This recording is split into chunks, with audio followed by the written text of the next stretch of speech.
So this week's term is one that I guess a lot of people in crypto, especially on the development side, know, but many people, most people maybe that aren't on development may have heard of it, have no idea what it is. Solidity. So solidity is obviously a word. It talks about the state of something, that it's solid, basically.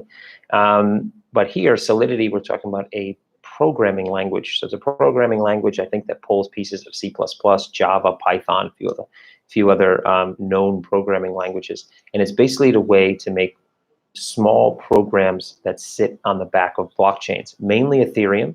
One of the initial creators of Solidity was Gavin Wood, also one of the co-founders of Ethereum, though you can use it on other blockchains, mainly private blockchain outside of Ethereum, mainly private blockchains built on the Ethereum core. However, it's basically used to make smart contracts. Smart contracts aren't really contracts. They're just little programs that say, if this happens, then that should happen. And Solidity is the main language that is used to build those smart contracts, specifically on the Ethereum blockchain. So that's it. It's a programming language, something that's relatively easy to learn. It's not like human speak, but it's closer to human speak than many other programming languages. So it's easier to read and write.